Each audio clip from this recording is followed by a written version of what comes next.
Bismillahirrahmanirrahim. Assalamualaikum warahmatullahi ta'ala wabarakatuh. Alhamdulillah, berjumpa lagi dengan Pak Fajar di channel YouTube Anwar Fajar Ramadan.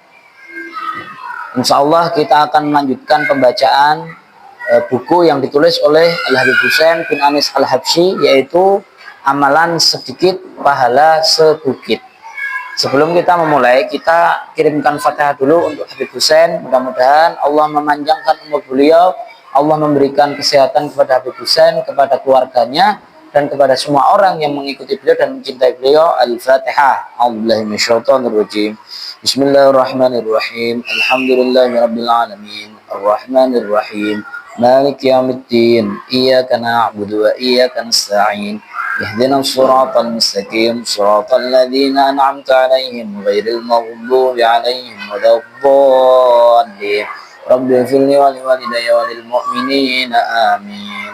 Alhamdulillah, pada pertemuan kemarin kita sudah membahas tentang bagaimana meraih dunia seisinya, yaitu dengan cara kita mengerjakan 2 rakaat sholat sunnah fajar atau 2 rakaat sholat sunnah sebelum subuh. Kenapa? Karena fadilahnya khairum minad dunya wa ma fiha. Itu 2 rakaat sholat sunnah sebelum subuh itu lebih afdal atau lebih baik daripada dunia dan apa-apa yang ada di dunia. Itu hadis Nabi Muhammad SAW yang diriwayatkan oleh Imam Muslim. Nah, pada kesempatan setelah ini, di bagian kelima atau bab 5, itu akan dibahas mengenai haji dan umroh di pagi hari. Duduk 1,5 jam atau 1 jam 1 jam lebih 30 menit dapat pahala haji dan umroh.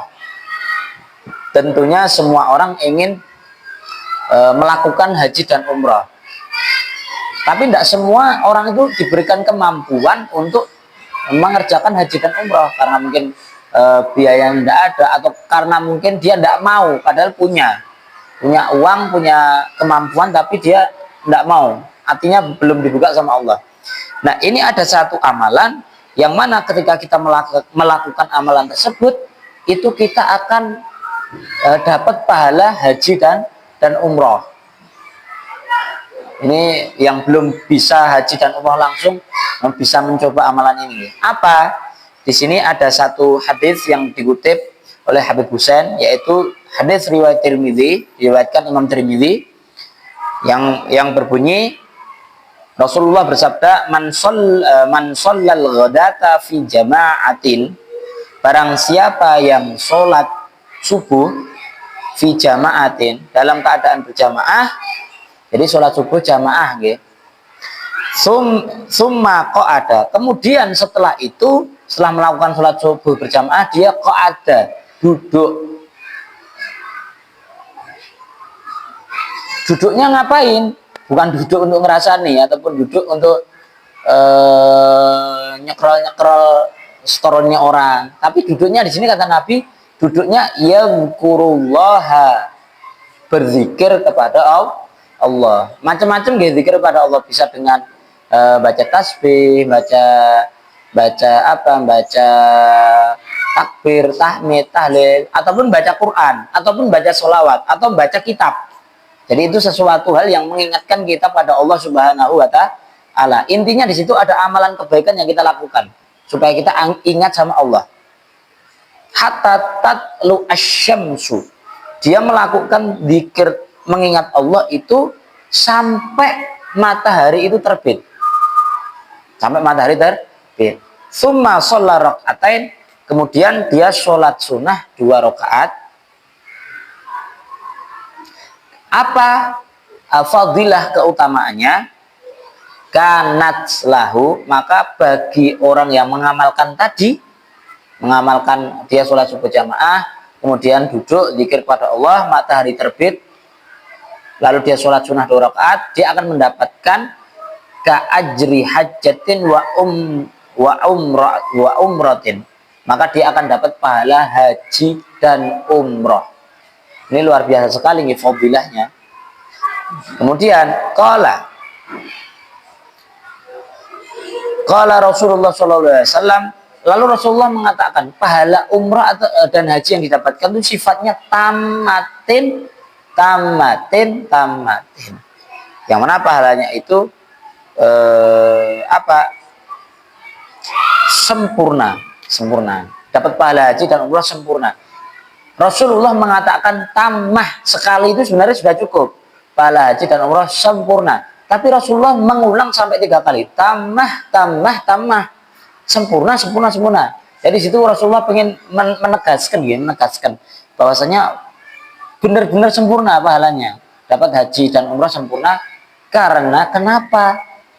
Karena di waktu subuh itu adalah waktu yang sangat diberkahi oleh Allah Subhanahu wa Ta'ala. Dan adatnya orang soleh ketika mereka setelah subuh, mereka itu tidak tidur, tapi mereka melakukan aktivitas-aktivitas yang mendatangkan keberkahan Allah.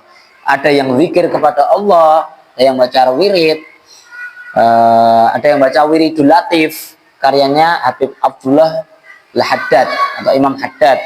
Ada yang mereka taklim, ada yang mereka baca kitab, ada yang mereka baca Quran, ataupun amalan kebaikan yang lainnya. Intinya di sini, yang mana ketika kita setelah subuh, kita dianjurkan sama Nabi Muhammad mengingat Allah dengan berbagai cara, nih. Bisa dengan zikir, baca Quran, atau membaca ilmunya para ulama, baca kitabnya para ulama. Itu nggih, karena di situ ada satu fadilah yang sangat besar. Artinya sempurna pahala itu apa sih? Tidak mengurangi pahalanya sedikit pun. Lah, termasuk cara kita untuk menghormati waktu itu adalah ketika kita duduk antara maghrib dan isya, kita mengisi hal-hal kebaikan. Dan kita duduk antara subuh sampai terbitnya matahari, kita isi dengan aktivitas kebaikan. Itu adalah salah satu cara untuk menghormati waktu. Ketika kita menghormati waktu, maka waktu akan menghormati kita, yaitu kita akan dijadikan waktunya barokah. Jadi aktivitas keseharian kita itu akan dilancarkan oleh Allah Subhanahu wa Ta'ala. Nah, jadi ini adatnya orang soleh kayak gitu. Mereka kalau setelah subuh memakmurkan waktu. Ketika antara maghrib dan isya memakmurkan waktu untuk kebaikan. Kalau kita tidak bisa melakukan semuanya, ya minimal ada aktivitas kebaikan lah yang kita lakukan. Habis subuh misalkan baca Quran sebentar, 5 menit atau 10 menit. Nah, habis maghrib kita baca sholawat misalkan. Sama ngomong misalkan, adalah punya anak kecil, adalah punya anak kecil kok sama ngomong habis maghrib, ya nggak kita baca sholawat atau kita mendengarkan nasihat-nasihat lewat YouTube atau kita sempatkan sama murojaah hafalan. Intinya ada aktivitas kebaikan yang dilakukan.